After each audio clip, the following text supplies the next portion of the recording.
Bueno, hola gente, ¿cómo están?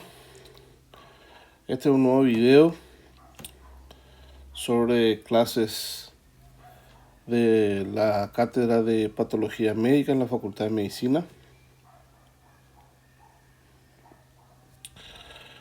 Un poco sobre los términos y condiciones del canal. En esta vez vamos a hablar de vasculitis. Siempre les pido que si les gustan estos videos y están interesados a tener más contenidos similares, suscribirse, apretar la campanita, poner me gusta si es que les gustó y por supuesto vamos a estar atentos a los comentarios y responder cada uno de ellos, siempre en el marco de respeto, ¿verdad? Bueno, hablamos de vasculitis. Como definición, es un proceso anatomoclínico caracterizado por la inflamación vascular con necrosis fibrinoide de la capa media o infiltrado inflamatorio intra y periarterial. Puede formar parte de síndromes y enfermedades que cursan con inflamación de los vasos sanguíneos y afectar cualquier clase de vaso sanguíneo en todo el organismo. En el gráfico trata de graficar un poco lo que pasa como inflamación en la pared del vaso sanguíneo. La inflamación de la pared de los vasos sanguíneos pueden afectar las arterias, las venas capilares a diferentes tamaños y localizaciones en todo el organismo. La inflamación puede llevar a estenosis, oclusión, necrosis, incluso hemorragia y aneurisma. Así son parte de muchas de las fisiopatologías de las diferentes entidades que pueden presentarse. Generalmente es localizado, pudiendo generalizarse, constituyendo la reacción del organismo ante distintos estímulos, por lo que resulta el mecanismo básico de lesiones de diversas enfermedades y síndromes reumáticos. Aquí una foto donde una de sus formas de presentación puede ser púrpura. Esta púrpura puede ser bien palpable, una púrpura, en este caso, petequias e inclusive equimosis. La etiología puede ser múltiple, autoinmunes, idiopáticas, la mayoría puede ser infecciosa, principalmente motivado por infecciones virales como hepatitis B, hepatitis C, VIH, también bacterianas en forma más rara. Fármacos pueden estar involucrados en la etiología como alopurinol, hidralazina, minoxidilina. Puede ser también de una etiología paraneoplásica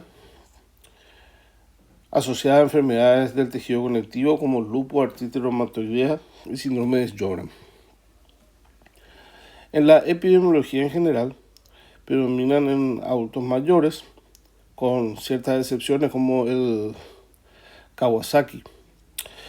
Vasculitis ANCA más bien predomina en la edad media y la incidencia global está aproximada entre los 10 a 20 casos por cada 100.000 habitantes año.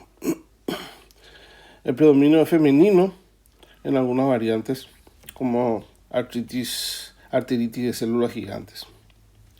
Como consecuencia de la inflamación se produce la oclusión del vaso sanguíneo por la hipertrofia de la íntima o formación de trombos, lo que conlleva a necrosis tisular.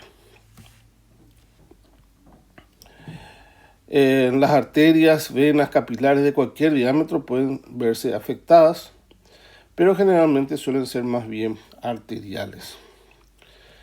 Hablando un poco de la etiopatogenia, los estados inmunes mediados por el complemento, anticuerpos y la inmunidad celular son desencadenados por enfermedades virales, por ejemplo, una hepatitis B, por ejemplo, y desencadena el factor hemodinámico como la hipertensión arterial.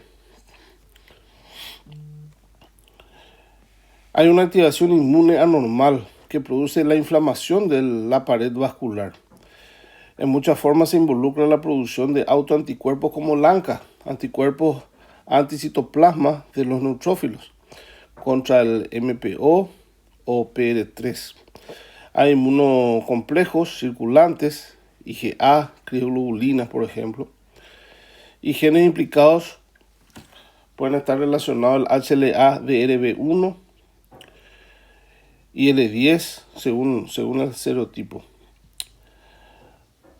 Hay también una activación del complemento por la vía alternativa que causa el daño endotelial.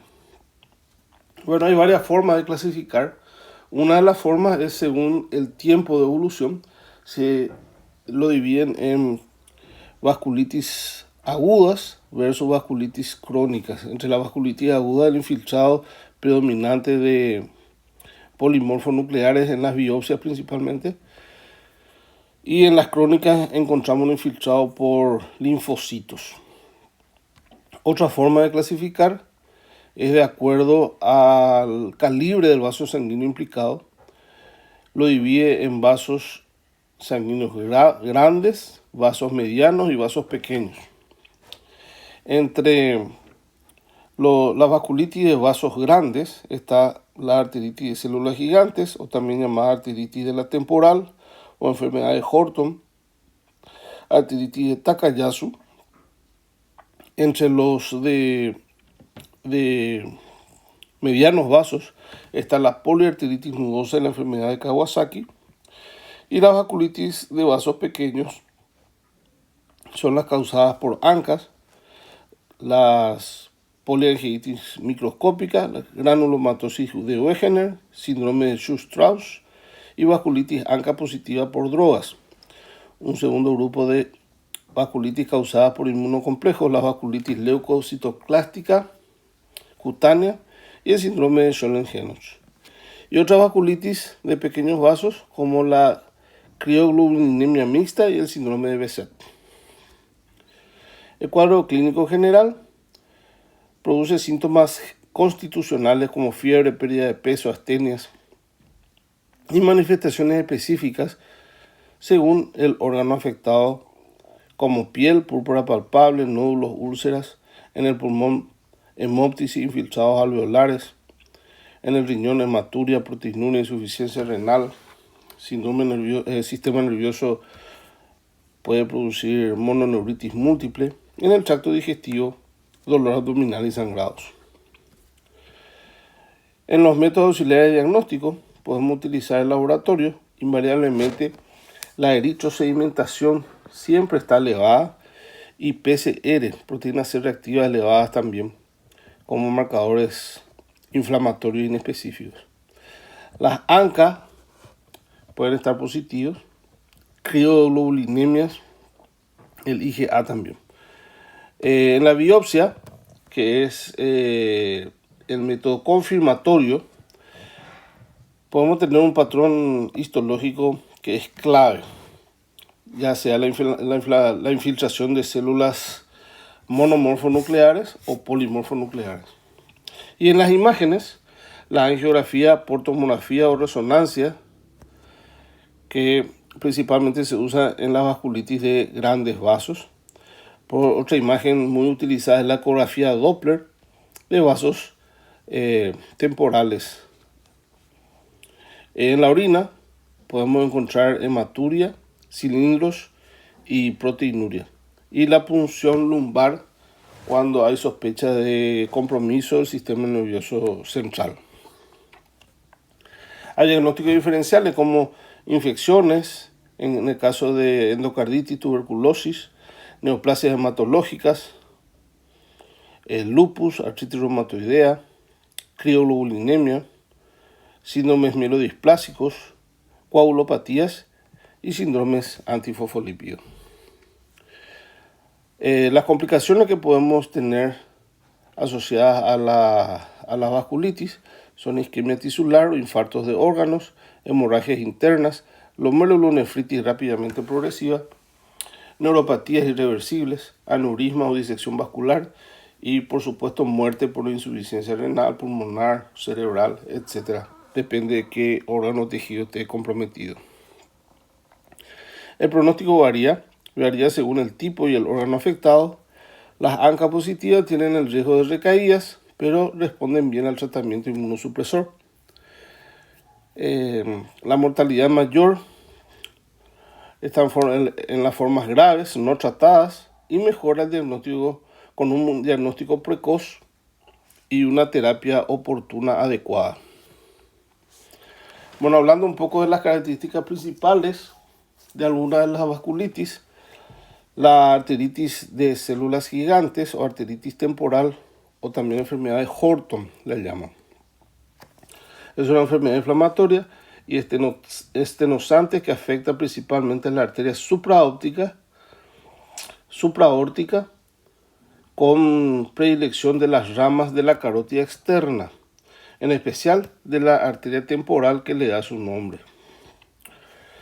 Es más frecuente en mujeres de 50 años para arriba y es la vasculitis más frecuente. Y aquí en el gráfico se puede ver un poco el trayecto de la arteria comprometida y lo que solemos encontrar en el examen físico. En la clínica inicia como un estado gripal, astenia, anorexia, fiebre, pérdida de peso, cefaleas nocturnas, uni o bilateral, en la región temporal del cuello cabelludo, que se exacerba con el roce y al masticar, por lo que el paciente no se alimenta bien y pierde peso. La piel que recubre la arteria presenta signos inflamatorios. A la palpación, la arteria está engrosada con nódulos. Puede haber polimialgia del cuello, del hombro, la pelvis inclusive. Aquí otra foto donde podemos encontrar el trayecto sinuoso, indurado y con nódulos en la zona afecta, la región temporal. Lo más grave en este caso es el compromiso ocular de la arteritis de células gigantes, una neuropatía óptica isquémica o también oclusión no embólica de la arteria central de la retina que produce una ceguera brusca.